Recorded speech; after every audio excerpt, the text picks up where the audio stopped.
The Dance of Death by Algernon Blackwood. Recording by Sandra Wood.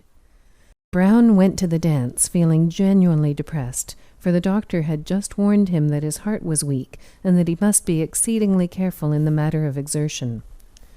"Dancing?" he asked, with that assumed lightness some natures affect in the face of a severe shock, the plucky instinct to conceal pain.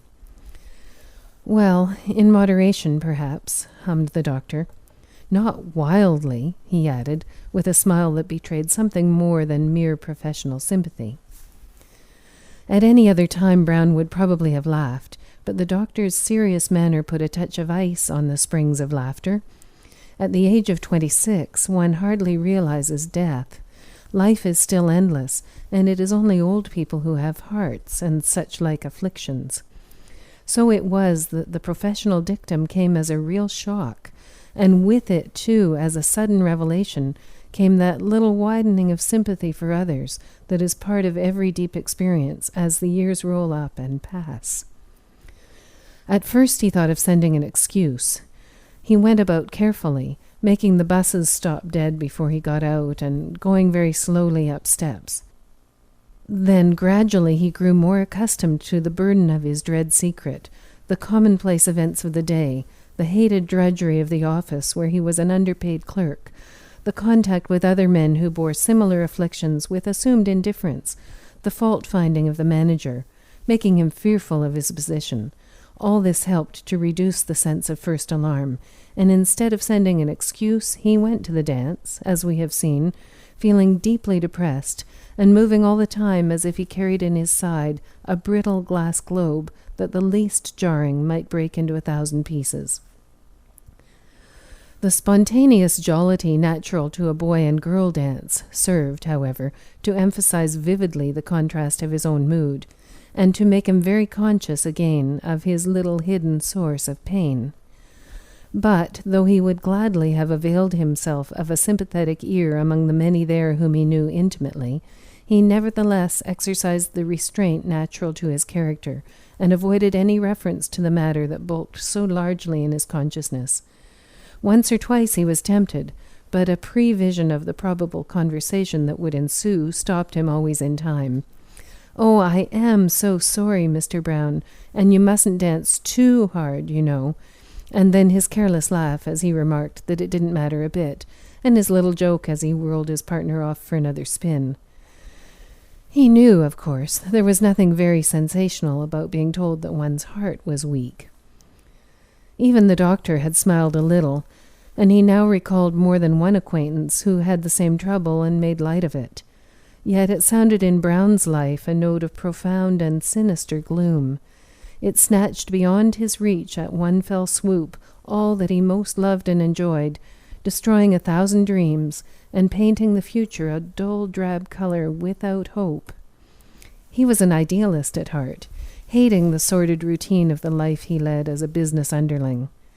His dreams were of the open air, of mountains, forests, and great plains, of the sea, and of the lonely places of the world.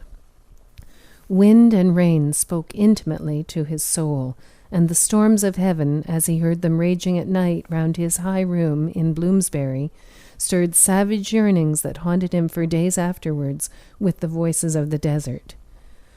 Sometimes during the lunch hour, when he escaped temporarily from the artificial light and close air of his high office stool, to see the white clouds sailing by overhead, and to hear the wind singing in the wires, it set such a fever in his blood that for the remainder of the afternoon he found it impossible to concentrate on his work, and thus exasperated the loud-voiced manager almost to madness. Having no expectations and absolutely no practical business ability, he was fortunate, however, in having a place at all, and the hard fact that promotion was unlikely made him all the more careful to keep his dreams in their place, to do his work as well as possible, and to save what little he could. His holidays were the only points of light in an otherwise dreary existence, and one day, when he should have saved enough, he looked forward vaguely to a life close to nature, perhaps a shepherd on 100 hills, a dweller in the woods, within sound of his beloved trees and waters, where the smell of the earth and campfire would be ever in his nostrils, and the running stream always ready to bear his boat swiftly away into happiness. And now the knowledge that he had a weak heart came to spoil everything. It shook his dream to the very foundations. It depressed him utterly. Any moment the blow might fall. It might catch him in the water swimming, or halfway up the mountain, or midway in one of his lonely tramps, just when his enjoyment depended most upon his being reckless and forgetful of bodily limitations, that freedom of the spirit in the wilderness he so loved. He might even be forced to spend his holiday, to say nothing of the dream of the far future, in some farmhouse, quietly, instead of gloriously in the untrodden wilds. The thought made him angry with pain. All day he was haunted and dismayed, and all day he heard the wind whispering among branches, and the water lapping somewhere against sandy banks in the sun. The dance was a small subscription affair, hastily arranged and happily informal. It took place in a large hall that was used in the daytime as a gymnasium, but the floor was good and the music more than good. Foils and helmets hung round the walls, and high up under the brown rafters were ropes, rings, and trapezes coiled away out of reach, their unsightliness further concealed by an array of brightly colored flags. Only the light was not of the best, for the hall was very long, and the gallery at the end loomed in a sort of twilight that was further deepened by the shadows of the flags overhead. But its benches afforded excellent sitting-out places, where strong light was not always an essential to happiness, and no one dreamed of finding fault. At first he danced cautiously, but by degrees the spirit of the time and place relieved his depression and helped him to forget. He had probably exaggerated the importance of his malady. Lots of other fellows, even as young as he was, had weak hearts and thought nothing of it. All the time, however, there was an undercurrent of sadness and disappointment not to be denied. Something had gone out of life. A note of darkness had crept in. He found his partners dull, and they no doubt found him still duller. Yet this dance, with nothing apparently to distinguish it from 100 others, stood out in all his experience with an indelible red mark against it. It is a common trick of nature, and a profoundly significant one, that just when despair is deepest, she waves a wand before the weary eyes and does her best to waken an impossible hope. Her idea, presumably, being to keep her victim going actively to the very end of the chapter, lest through indifference he should lose something of the lesson she wishes to teach. Thus it was that, midway in the dance, Brown's listless glance fell upon a certain girl whose appearance instantly galvanized him into a state of keenest possible desire. A flash of white light entered his heart and set him all on fire to know her. She attracted him tremendously. She was dressed in pale green and always danced with the same man, a man about his own height and coloring, whose face, however, he never could properly see. They sat out together much of the time, always in the gallery where the shadows were deepest. The girl's face he saw clearly, and there was something about her that simply lifted him bodily out of himself and sent strange thrills of delight coursing over him like shocks of electricity. Several times their eyes met, and when this happened, he could not tear his glance away. She fascinated him, and all the forces in his being merged into a single desire to be with her, to dance with her, speak with her, and to know her name. Especially he wondered who the man was she so favored. He reminded him so oddly of himself. No one knows precisely what he himself looks like, but this tall, dark figure, whose face he could never contrive to see, started the strange thought in him that it was his own double. In vain he sought to compass an introduction to this girl. No one seemed to know her. Her dress, her hair, and a certain wondrous slim grace made him think of a young tree waving in the wind, of ivy leaves, of something that belonged to the life of the woods rather than to ordinary humanity. She possessed him, filling his thoughts with wild woodland dreams. Once, too, he was certain when their eyes met that she smiled at him, and the call was so well-nigh irresistible that he almost dropped his partner's arm to run after her. But it seemed impossible to obtain an introduction from anyone. "Do you know who that girl is over there?" he asked one of his partners while sitting out a square dance, half exhausted with his exertions. "The one up there in the gallery?" "In pink? No, the one in green, I mean." "Oh, next the wallflower lady in red?" "In the gallery, not under it," he explained impatiently. "I can't see up there. It's so dark," returned the girl after a careful survey through glasses. "I don't think I see anyone at all." "It is rather dark," he remarked. "Why, do you know who she is?" she asked foolishly. He did not like to insist. It seemed so rude to his partner. But this sort of thing happened once or twice. Evidently no one knew this girl in green, or else he described her so inaccurately that the people he asked looked at someone else instead. "In that green sort of ivy-looking dress," he tried another. "With the rose in her hair and the red nose, or the one sitting out?" After that he gave it up, finally. His partners seemed to sniff a little when he asked. Evidently La Désirée was not a popular maiden. Soon after, too, she disappeared and he lost sight of her. Yet the thought that she might have gone home made his heart sink into a sort of horrible blackness. He lingered on much later than he intended, in the hope of getting an introduction, but at last, when he had filled all his engagements, or nearly all, he made up his mind to slip out and go home. It was already late, and he had to be in the office, that hateful office, punctually at 9 o'clock. He felt tired, awfully tired, more so than ever before at a dance. It was, of course, his weak heart. He still dawdled a little while, however, hoping for another glimpse of the sylph in green, hungering for a last look that he could carry home with him and perhaps mingle with his dreams.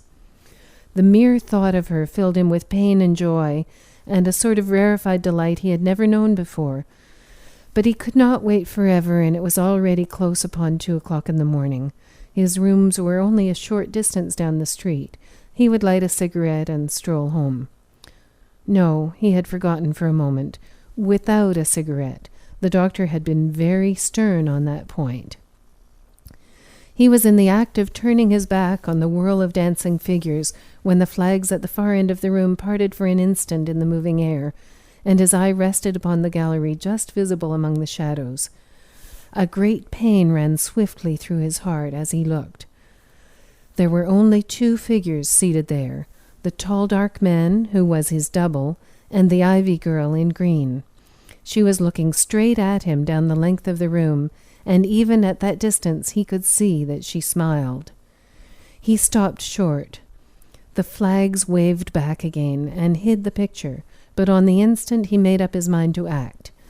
There, among all this dreary crowd of dancing dolls, was someone he really wanted to know, to speak with, to touch, someone who drew him beyond all he had ever known and made his soul cry aloud. The room was filled with automatic lay figures, but here was someone alive. He must know her. It was impossible to go home without speech, utterly impossible. A fresh stab of pain, worse than the first, gave him momentary pause.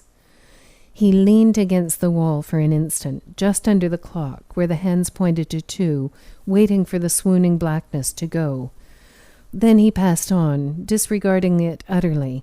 It supplied him, in truth, with the extra little impetus he needed to set the will into vigorous action, for it reminded him forcibly of what might happen. His time might be short. He had known few enough of the good things of life. He would seize what he could. He had no introduction, but to the devil with the conventions. The risk was nothing. To meet her eyes at close quarters, to hear her voice, to know something of the perfume of that hair and dress, what was the risk of a snub compared to that? He slid down the side of the long room, dodging the dancers as best he could. The tall man, he noted, had left the gallery, but the girl sat on alone. He made his way quickly up the wooden steps, light as air, trembling with anticipation. His heart beat like a quick padded hammer, and the blood played a tambourine in his ears. It was odd he did not meet the tall man on the stairs, but doubtless there was another exit from the gallery that he had not observed. He topped the stairs and turned the corner. By Jove, she was still there, a few feet in front of him, sitting with her arms upon the railing, peering down upon the dancers below. His eyes swam for a moment, and something clutched at the very roots of his being. But he did not hesitate. He went up quite close past the empty seats, meaning to ask naturally and simply if he might beg for the pleasure of a dance. Then, when he was within a few feet of her side, the girl suddenly turned and faced him, and the words died away on his lips. They seemed absolutely foolish and inadequate. "Yes, I am ready," she said quietly, looking straight into his eyes. "But what a long time you were in coming. Was it such a great effort to leave?" The form of the question struck him as odd, but he was too happy to pause. He became transfigured with joy. The sound of her voice instantly drowned all the clatter of the ballroom, and seemed to him the only thing in the whole world. It did not break on the consonants like most human speech. It flowed smoothly. It was the sound of wind among branches, of water running over pebbles. It swept into him and caught him away, so that for a moment he saw his beloved woods and hills and seas. The stars were somewhere in it too, and the murmur of the plains. By the gods, here was a girl he could speak with in the words of silence. She stretched every string in his soul and then played on them. His spirit expanded with life and happiness. She would listen gladly to all that concerned him. To her he could talk openly about his poor broken heart, for she would sympathize. Indeed, it was all he could do to prevent himself running forward at once with his arms outstretched to take her. There was a perfume of earth and woods about her. "Oh, I am so awfully glad," he began lamely, his eyes on her face. Then, remembering something of earthly manners, he added, "My name is—" Something unusual, something indescribable in her gesture stopped him. She had moved to give him space at her side. "Your name?" she laughed, drawing her green skirts with a soft rustle like leaves along the bench to make room. "But you need no name now, you know." Oh, the wonder of it! She understood him. He sat down with a feeling that he had been flying in a free wind and was resting among the tops of trees. The room faded out temporarily. "But my name, if you like to know, is Isidie," she said, still smiling. "Miss Isidie?" he stammered, making another attempt at the forms of worldly politeness. "Not Miss Isidie," she laughed aloud merrily. It surely was the sound of wind in poplars. "Isidie is my first name, so if you call me anything, you must call me that." The name was pure music in his ears, but though he blundered about in his memory to find his own, it had utterly vanished. For the life of him, he could not recollect what his friends called him. He stared a moment, vaguely wondering, almost beside himself with delight. No other girls he had known. Ye heavens above, there were no longer any other girls. He had never known any other girl than this one. Here was his universe, framed in a green dress, with a voice of sea and wind, eyes like the sun, and movements of bending grasses. All else was mere shadow and fantasy. For the first time in his existence he was alive, and knew that he was alive. "I was sure you would come to me," she was saying. "You couldn't help yourself." Her eyes were always on his face. "I was afraid at first, but your thoughts," she interrupted softly, "your thoughts were up here with me all the time." "You knew that?" he cried, delighted. "I felt them," she replied simply. You kept me company, for I have been alone here all the evening. I know no one else here, yet." Her words amazed him. He was just going to ask who the tall, dark man was, when he saw that she was rising to her feet, and that she wanted to dance.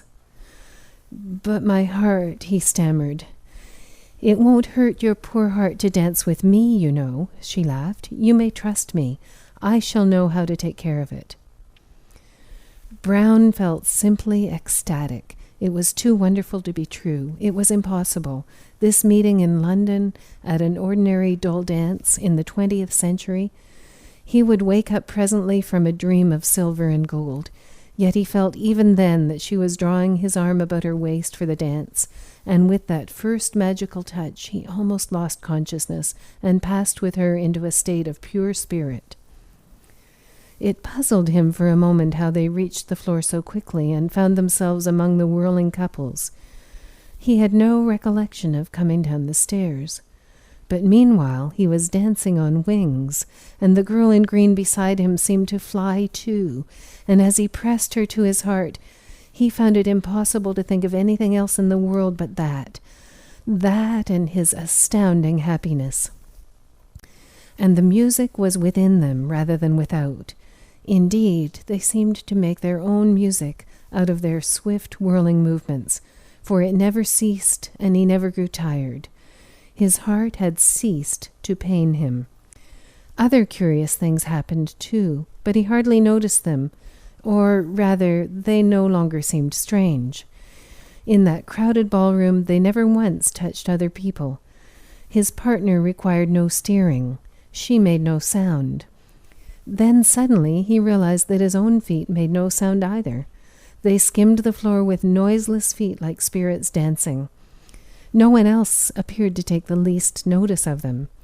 Most of the faces seemed, indeed, strange to him now, as though he had not seen them before, but once or twice he could have sworn that he passed couples who were dancing almost as happily and lightly as themselves, couples he had known in past years, couples who were dead.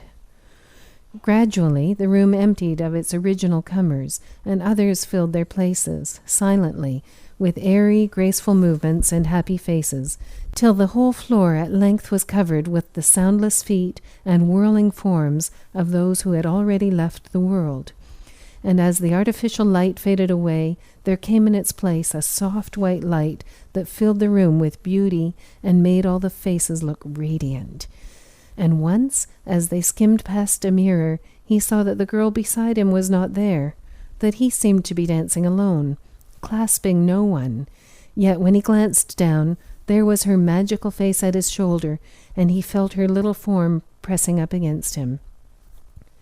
Such dancing, too, he had never even dreamed about, for it was like swinging with the treetops in the winds. Then they danced farther out, ever swifter and swifter, past the shadows beneath the gallery, under the motionless hanging flags, and out into the night.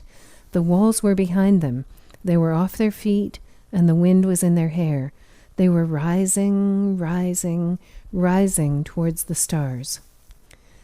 He felt the cool air of the open sky on his cheeks, and when he looked down, as they cleared the summit of the dark-lying hills, he saw that Issity had melted away into himself, and they had become one being.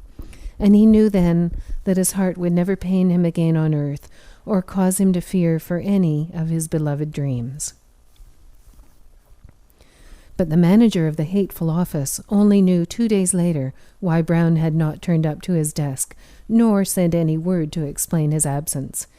He read it in the paper, how he had dropped down dead at a dance, suddenly stricken by heart disease. It happened just before 2 o'clock in the morning. Well, thought the manager, he's no loss to us anyhow. He had no real business instincts. Smith will do his work much better, and for less money too.